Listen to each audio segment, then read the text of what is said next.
बिस्मिल्लाहिर्रहमानिर्रहीम। Dear students, अस्सलाम वालेकुम। उम्मीद है कि आप सब लोग बखैर वाफ़ियत होंगे। तो हमने इनऑर्गेनिक केमिस्ट्री के चैप्टर कोऑर्डिनेशन कंपाउंड का सीरीज़ ऑफ लेक्चर स्टार्ट किए हुए हैं। तो आज हमारा टॉपिक ऑफ डिस्कशन है वैलेंस बॉन्ड थ्योरी। तो चलिए शुरू करते हैं। Introduction. Valence bond theory was developed by Linus Pauling. The main assumption made by him was that the metal ligand bonds are formed by donating of an electron pair by ligand to the metal, and thus formation of coordination bond between metal and ligand. Polling ने VBT develop की थी valence bond theory, और इसकी main assumption ये थी कि metal ligand bond इस तरह बनते हैं कि लिगेंड जो है वो मेटल को इलेक्ट्रॉन्स पेयर डोनेट करता है, और इस तरह मेटल और लिगेंड के दरमियान कोऑर्डिनेट कोवलेंट बॉन्ड बनता है। तो देखते हैं कि कोवलेंट बॉन्ड और कोऑर्डिनेट कोवलेंट बॉन्ड में क्या डिफरेंस है। In covalent bond electrons are shared between atoms. In regular covalent bond like hydrogen molecule, each hydrogen atom contributes one electron to form shared pair. Example of regular covalent bond is H2 molecule. Covalent bond में atoms के दरमियान electrons share होते हैं। Regular covalent bond में दोनों atoms एक एक electron देते हैं और इस तरह इलेक्ट्रॉन पेयर बनता है। तो कोऑर्डिनेट कोवलेंट बॉन्ड देखते हैं। In coordinate covalent bond one atom donates both electrons to be shared. In coordinate bond covalent bond ammonia can be an example. Nitrogen donates a pair of electrons to form a bond with hydrogen ion. Coordinate covalent bond में एक ही atom जो है वो दोनों electrons जो है वो donate करता है। फॉर एग्जांपल अमोनिया में नाइट्रोजन इलेक्ट्रॉन पेयर डोनेट करता है ताकि वो हाइड्रोजन आयन के साथ कोऑर्डिनेट कोवलेंट बॉन्ड बना सके। हाइड्रोजन के पास ग्राउंड स्टेट में तो एक इलेक्ट्रॉन होता है, लेकिन ये जो इसका आयन है पॉजिटिव आयन, तो इसका मतलब है कि इसके पास अब एक भी इलेक्ट्रॉन नहीं है। तो नाइट्रोजन जो है वो इसको इलेक्ट्रॉन पेयर डोनेट करेगा, तो इनके दरमियान जो बॉन्ड बनेगा उसे कहते हैं कोऑर्डिनेट कोवलेंट बॉन्ड। तो आगे देखते हैं main points. The central metal atom makes available a number of vacant s, p and or d orbitals equal to its coordination number to form coordinate covalent bond with ligands. Central metal atom जो है वो vacant S, P and D orbitals available करता है, और इसके coordination number पे depend करता है कि वो कितने वैकेंट ऑर्बिटल अवेलेबल करेगा। Number 2, the vacant atomic orbitals of metal are hybridized to form a new set of equivalent bonding orbitals called hybrid orbitals. These orbitals have same energy, same geometry and definite directional properties. Metal atom के ये vacant orbitals hybridised होते हैं और new equivalent orbitals बनते हैं जो कि hybrid orbitals कहलाते हैं। इन हाइब्रिड ऑर्बिटल्स की सेम एनर्जी होती है, सेम ज्योमेट्री होती है और डेफिनेट डायरेक्शनल प्रॉपर्टीज़ होती हैं। The bonding in metallic complexes arises when a filled ligand orbital containing a lone pair of electron overlaps a vacant hybrid orbital on the metal cation or atom to form a coordinate covalent bond. Metal complexes में bonding उस वक्त होती है जब field ligand orbitals containing a lone pair metal के vacant orbital के साथ overlap करते हैं, और इस नतीजे में बनने वाले बॉन्ड को कोऑर्डिनेट कोवलेंट बॉन्ड कहते हैं। यह एग्जांपल देखें कि मेटल का जो वैकेंट ऑर्बिटल है उसमें कोई इलेक्ट्रॉन मौजूद नहीं है, जबकि लिगेंड का जो ऑर्बिटल है ना उसमें एक लोन पेयर है। जब मेटल का वैकेंट ऑर्बिटल और लिगेंड का ऑर्बिटल जिसमें इलेक्ट्रॉन पेयर है ये दोनों ओवरलैप करेंगे तो कोऑर्डिनेट कोवलेंट बॉन्ड बनेगा। Strong ligands have tendency to pair up the d electrons of a metal cation or atom to provide necessary orbitals for hybridization. On the other hand, weak ligands do not have tendency to pair up the d electrons. Strong ligands में ये tendency होती है कि वो metal atom के d electrons को pair up करते हैं और हाइब्रिडाइजेशन के लिए नेसेसरी ऑर्बिटल्स प्रोवाइड करते हैं। जबकि जो वीक लिगेंड हैं उनमें ये एबिलिटी नहीं होती कि वो इनर डी ऑर्बिटल्स को पेयर अप कर सकें, सो वो इनर डी ऑर्बिटल्स को पेयर अप नहीं कर पाते। The d orbitals used in hybridization may be inner d orbitals और outer d orbitals। hybridization में यूज़ होने वाले d orbitals inner d orbitals भी हो सकते हैं और outer d orbitals भी हो सकते हैं। The complex formed by inner d orbitals is called inner orbital complex, whereas the complex formed by outer d orbitals is called outer orbital complex। Inner orbital complex से बनने वाले complex को inner orbital complex कहते हैं, जबकि outer D orbital से बनने वाले कॉम्प्लेक्स को आउटर ऑर्बिटल कॉम्प्लेक्स कहते हैं। लास्ट पॉइंट है, if unpaired electrons are present within the complex then complex is paramagnetic in nature, while if all the electrons are paired then complex is diamagnetic in nature। it means अगर complex में unpaid electron मौजूद हों after hybridisation, पहले हो सकते हैं कि unpaid मौजूद हों और आफ्टर हाइब्रिडाइजेशन वो सारे पेयर अप हो जाते हैं इन सम कंडीशंस। अगर तो ऐसा है कि अनपेड इलेक्ट्रॉन्स मौजूद हैं तो वो कॉम्प्लेक्स कहलाता है पैरामैग्नेटिक इन नेचर, लेकिन अगर अनपेड इलेक्ट्रॉन्स ना हों तो कॉम्प्लेक्स डायामैग्नेटिक इन नेचर होता है। Hybridisation and geometry of complexes. Different coordination number पर hybridisation and geometry of complex different होती है। फॉर एग्जांपल, अगर कोऑर्डिनेशन नंबर ऑफ कॉम्प्लेक्स 2 है तो हाइब्रिडाइजेशन होगी sp और ज्योमेट्री होगी लीनियर। अगर कोऑर्डिनेशन नंबर 3 है तो हाइब्रिडाइजेशन होगी sp2 और ट्राइंगुलर प्लेनर उसकी होगी ज्योमेट्री। लेकिन कोऑर्डिनेशन नंबर 4 पर 3 टाइप्स की हाइब्रिडाइजेशंस पॉसिबल होती हैं, sp3 हाइब्रिडाइजेशन, sp2d हाइब्रिडाइजेशन और sd3 हाइब्रिडाइजेशन।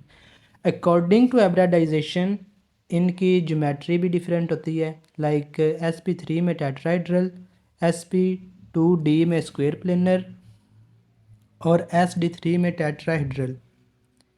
इसी तरह कोऑर्डिनेशन नंबर 5 पर 2 टाइप्स की हाइब्रिडाइजेशन जो है वो पॉसिबल होती है, dsp3 और dsp3। इनमें जो है ज्योमेट्री का डिफरेंस है। पहले वाली में है ट्राइगोनल बाईपैरामिडल और दूसरी में है स्क्वायर पैरामिडल। इसी तरह कोऑर्डिनेशन नंबर 6 पर हाइब्रिडाइजेशन 2 टाइप्स की होती है, d2sp3 और sp3d2। एक्चुअली ये हाइब्रिडाइजेशन तो सेम है लेकिन इनकी आगे जो एग्जांपल है वो डिफरेंट दी गई हैं। आगे बात करते हैं types of ligands. Ligands are Lewis bases which provide electron pair to the central metal atom. Ligand Lewis bases होती हैं जो कि सेंट्रल मेटल एटम को इलेक्ट्रॉन पेयर्स प्रोवाइड करती हैं। According to VBT there are 3 types of ligands, strong ligands, average ligands and weak ligands. अब तीनों को देखते हैं कि स्ट्रॉन्ग लिगेंड किस तरह के होते हैं, एवरेज लिगेंड किस तरह के होते हैं और वीक लिगेंड किस तरह के होते हैं। Strong ligands, good electron donor, ये अच्छे इलेक्ट्रॉन डोनर होते हैं। It will always pair unpaired electrons in the central metal atom. ये जो सेंट्रल मेटल एटम जिसको इलेक्ट्रॉन पेयर डोनेट करना है ना, उसमें मौजूद अनपेड इलेक्ट्रॉन को पेयर अप कर देते हैं।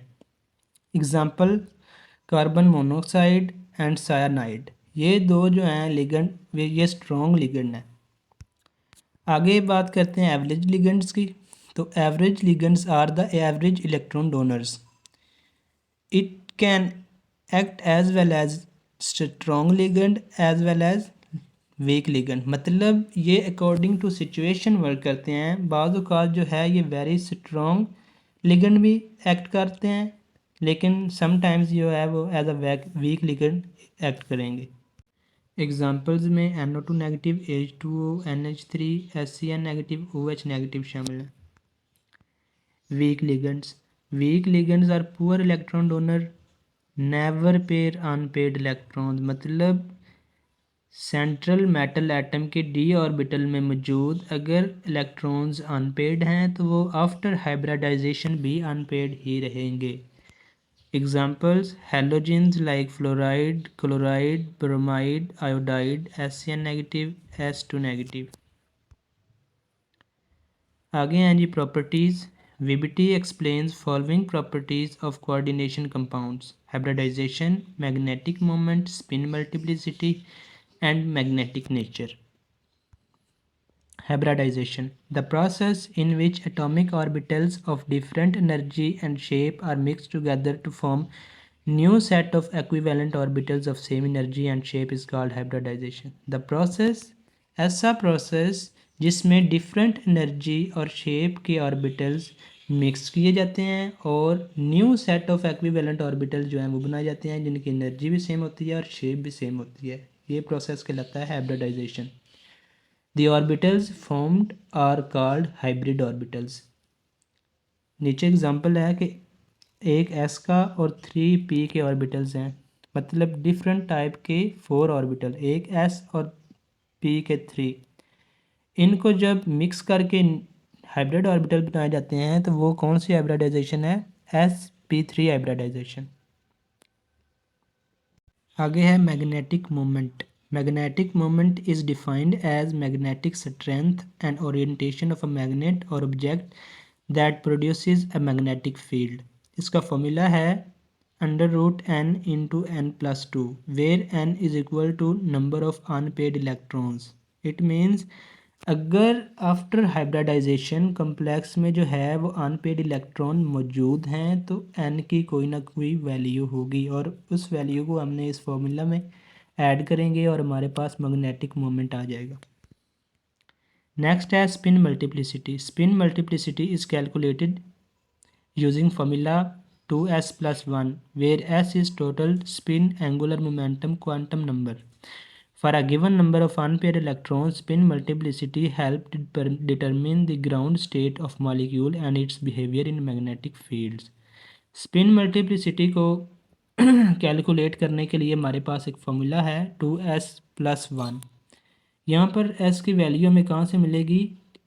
If number of unpaired electron is 1 then s is 1/2। अगर तो कॉम्प्लेक्स में अनपेड इलेक्ट्रॉन की तादाद 1 है तो s की वैल्यू जो है वो हाफ होगी। जितने अनपेड इलेक्ट्रॉन की तादाद होगी उससे हाफ s की वैल्यू होगी और वो वैल्यू जो है हम फार्मूला में ऐड करेंगे s की जगह पर, तो हमारे पास स्पिन मल्टीप्लिसिटी आ जाएगी। Magnetic nature. The magnetic property of material is atomic or subatomic response a material to an applied magnetic field wherein the electron spin and charge create a dipole moment and magnetic field. Magnetic nature में आता है diamagnetic and paramagnetic. अगर तो complex में after hybridisation, ये जो हम पहले भी डिस्कस कर चुके हैं, कॉम्प्लेक्स में आफ्टर हाइब्रिडाइजेशन अगर तो कोई अनपेड इलेक्ट्रॉन्स मौजूद हैं एक या एक से ज़्यादा तो वो कॉम्प्लेक्स होगा पैरामैग्नेटिक। लेकिन अगर उसमें कोई भी अनपेड इलेक्ट्रॉन मौजूद नहीं है तो वो कॉम्प्लेक्स कहलाएगा diamagnetic in nature. Application of VBT। अब जो हमने सारी बातें की हैं वो हम इसमें डिस्कस करेंगे, एक एक एग्जांपल लेंगे और उसमें सब जो क्वालिटीज़ हमने देखी हैं वो हम कैलकुलेट करेंगे, like hybridization, magnetic moment, spin multiplicity, magnetic nature etc। तो फर्स्ट एग्जांपल है K4FeCN6। इसमें जो सेंट्रल मेटल एटम है वो है Fe। ग्राउंड स्टेट में इसके पास होते हैं 20, इसका एटॉमिक नंबर है 26 और 3D से पहले 18 इलेक्ट्रॉन जो हैं वो ऑर्बिटल्स में फिलअप हो चुके हैं। चूँकि 3D और 4s और 4p जो हैं वो हाइब्रिडाइजेशन में टेक पार्ट करेंगे इसलिए हम उन्हें डिस्कस करते हैं। ठीक है, ग्राउंड स्टेट में 3D में जो है वो कितने आएंगे? ग्राउंड स्टेट में हमारे पास 3D में आएंगे 2, 3, 5 और 6 इलेक्ट्रॉन आएंगे 3D में जिस पर ये ब्लू लाइंस लगी हुई हैं वो इजाफी लगा हुआ है गलती से, वो आपने काउंट नहीं करना इलेक्ट्रॉन। और 4s में जो है वो 2 इलेक्ट्रॉन फिलअप होंगे। लेकिन यहाँ पर जो है इसकी ऑक्सीडेशन स्टेट ऑफ Fe जो है वो है +2। वो हम देखेंगे कि हमने कैसे निकाली है। जब इसकी stay Fe2 positive oxidation state पर इसकी इलेक्ट्रॉनिक कन्फिग्रेशन होगी, इसके 3D में तो ऑर्बिटल में इलेक्ट्रॉन 6 होंगे, लेकिन 4s के जो इलेक्ट्रॉन है वो रिमूव हो जाएंगे क्योंकि इसका ऑक्सीडेशन नंबर जो है या ऑक्सीडेशन स्टेट है वो +2 है। हाइब्रिडाइजेशन में टेक पार्ट करने से पहले जब स्ट्रॉन्ग लिगेंड जो है यहाँ पर Cn हमने पहले ही पढ़ा था, कार्बन मोनोऑक्साइड और Cn जो है वो हमारे पास स्ट्रॉन्ग लिगेंड है। तो जब स्ट्रॉन्ग लिगेंड अप्रोच करेगा तो 3D में जो अनपेड इलेक्ट्रॉन हैं वो पेयर अप हो जाएंगे। ठीक है, तो हाइब्रिडाइजेशन के लिए D के जो 2 ऑर्बिटल हैं वो एम्प्टी हो जाएंगे, वैकेंट हो जाएंगे। सो इसमें जो हाइब्रिडाइजेशन है वो D2sp3 हाइब्रिडाइजेशन होगी, क्योंकि इस हाइब्रिडाइजेशन में D के 2 ऑर्बिटल्स 1s और P के 3 ऑर्बिटल्स टेक पार्ट कर रहे हैं। सो ये हाइब्रिडाइजेशन जो है वो होगी D2sp3 हाइब्रिडाइजेशन। 6 ऑर्बिटल जो हैं वो वैकेंट हैं और हमारे पास 6 ही Cn लिगेंड्स हैं। हर लिगेंड जो है वो इलेक्ट्रॉन पेयर डोनेट करेगा और ये जो सारे ऑर्बिटल्स हैं वो फिलअप हो जाएंगे। यहाँ पर सेंट्रल मेटल एटम जो है वो Fe है, K4FeCN6 में। तो उसके ऑक्सीडेशन स्टेट हमने मालूम करनी है। तो Fe की जगह पर हम X कंसीडर कर लेंगे, क्योंकि K की जो ऑक्सीडेशन स्टेट है +1 है और यहाँ पर हमारे पास 4 के हैं तो +4, और Fe की जगह पर X और -6 जो Cn का ऑक्सीडेशन स्टेट है वो -1 है, यहाँ पर 6 Cn है तो वो -6 आ जाएगा इक्वल टू 0, इसलिए क्योंकि कॉम्प्लेक्स पर ओवरऑल जो है वो चार्ज 0 है। तो x की कौन सी वैल्यू पुट करने पर जो हमारे पास फाइनल आंसर 0 आता है, तो देखें -6 यहाँ पर +4 है, +2 आएगा तो हमारे पास फाइनल आंसर जो है वो आएगा 0। सो ऑक्सीडेशन स्टेट ऑफ Fe जो है वो हमारे पास है +2। लिगेंड कौन सा है हमारे पास, Cn नेगेटिव जो कि एक स्ट्रॉन्ग लिगेंड है। Fe2 पॉजिटिव पर जो हमारे पास इलेक्ट्रॉनिक कन्फिग्रेशन है उसमें 4s पर इलेक्ट्रॉन कोई भी नहीं है, क्योंकि 2 पॉजिटिव ऑक्सीडेशन की स्टेट की वजह से हमारे पास 4s में जो दो इलेक्ट्रॉन है वो रिमूव कर दिए गए हैं। हाइब्रिडाइजेशन हमारे पास है D2sp3 स्ट्रक्चर ऑक्टाहेड्रल और अनपेड इलेक्ट्रॉन हमारे पास कोई भी नहीं है। अगर अनपेड इलेक्ट्रॉन नहीं है तो इट मीन्स इसकी नेचर क्या है, डायामैग्नेटिक। स्पिन मल्टीप्लिसिटी का फार्मूला हमारे पास है 2s+1, चूँकि यहाँ पर अनपेड इलेक्ट्रॉन कोई भी नहीं है, सो s की वैल्यू 0 पुट करने से हमारा आंसर आएगा 1। Due to repulsion experienced by incoming electrons from Cn they got paired up, मतलब सेंट्रल मेटल एटम के जो इलेक्ट्रॉन्स हैं वो पेयर अप हो गए थे। यहाँ पर देखें हाइब्रिडाइजेशन में जो हैं वो पेयर अप हो गए हैं और 2 ऑर्बिटल जो हैं हमारे पास वैकेंट हो गए।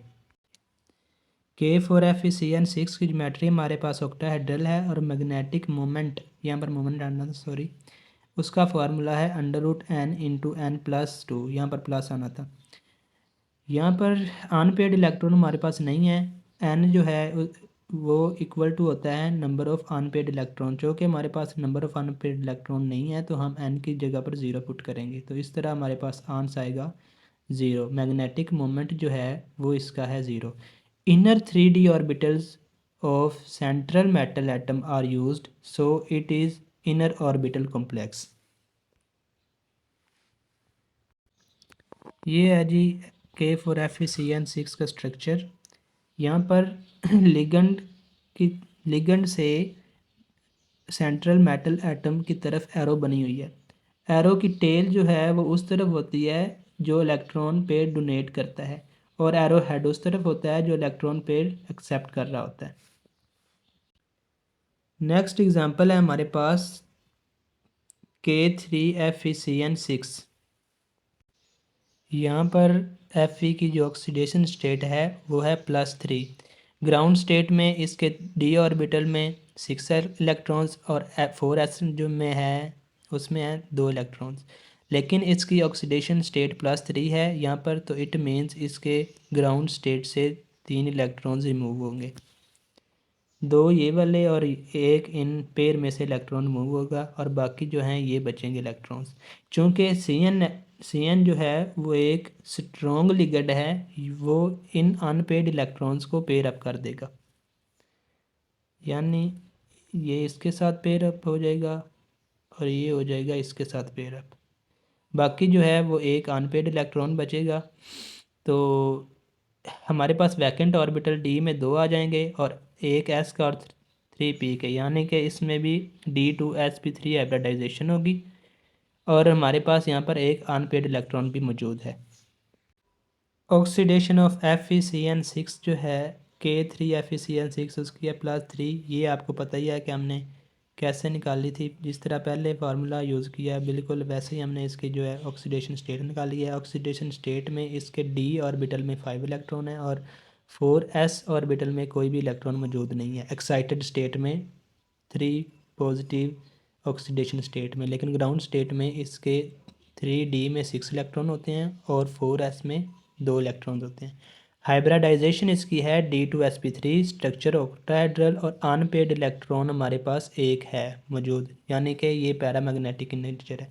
स्पिन मल्टीप्लिसिटी जो है वो हम इसकी कैलकुलेट करें तो 2s+1 इसका फार्मूला है स्पिन मल्टीप्लिसिटी का, चूँकि यहाँ पर एक अनपेड इलेक्ट्रॉन मौजूद है सो s की वैल्यू होगी हाफ। तो इसको कैलकुलेट करने से हमारे पास आंसर आया है 2। स्पिन मल्टीप्लिसिटी इसकी है 2। मैग्नेटिक मोमेंट का फार्मूला है √n×n+2।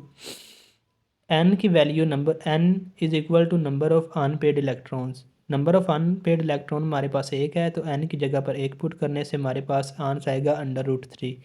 इनर ऑर्बिटल कम्प्लेक्स है ये भी, क्योंकि इसमें भी इनर 3D ऑर्बिटल्स यूज़ हुए हैं, so it is also inner orbital complex. और ये है जी structure of K3FeCN6। Next example हमारे पास है K2NiCl4। ग्राउंड स्टेट में इसके 3D ऑर्बिटल में 2, 4, 6 और 8 इलेक्ट्रॉन्स होते हैं, जबकि 4s में 2 इलेक्ट्रॉन्स होते हैं। चूँकि यहाँ पर इसका ऑक्सीडेशन स्टेट है +2, सो यहाँ पर जो 4s के 2 इलेक्ट्रॉन हैं वो रिमूव हो जाएंगे। अब आप कहेंगे कि लिगेंड जब अप्रोच करेगा तो इनको तो जो है वो पेयर अप हो जाना चाहिए, लेकिन नहीं, यहाँ पर हमारे पास लिगेंड कौन सा है, Cl नेगेटिव क्लोराइड लिगेंड हमारे पास है, जो कि एक वीक लिगेंड है और वीक लिगेंड कभी भी अनपेड इलेक्ट्रॉन को पेयर अप नहीं कर सकते। सो यहाँ पर जो ये अनपेड इलेक्ट्रॉन है ये वैसे ही रहेंगे और ये जो 4 क्लोराइड्स हैं क्लोराइड्स वो अनपेड इलेक्ट्रॉन को इनमें फिलअप कर देंगे और इस तरह जो है sp3 हाइब्रिडाइजेशन टेक्स प्लेस होगी और यहाँ पर इसकी जो ज्योमेट्री है वो होगी टेट्राहेड्रल। यहाँ पर ऑक्सीडेशन स्टेट ऑफ निकल जो है वो है +2, सो इसके 3D ऑर्बिटल में 8 इलेक्ट्रॉन्स होंगे, लेकिन 4s में कोई भी इलेक्ट्रॉन मौजूद नहीं होगा। क्लोराइड जो है वो एक वीक लिगेंड है, सो अनपेड इलेक्ट्रॉन जो है 3D में अनपेड इलेक्ट्रॉन्स हैं वो इनको पेयर अप नहीं करेगा। हाइब्रिडाइजेशन इसमें होगी sp3 हाइब्रिडाइजेशन। आगे स्ट्रक्चर की बात कर लेते हैं। स्ट्रक्चर इसका होगा टेट्राहेड्रल और 2 अनपेड इलेक्ट्रॉन जो हैं वो इसमें मौजूद होंगे।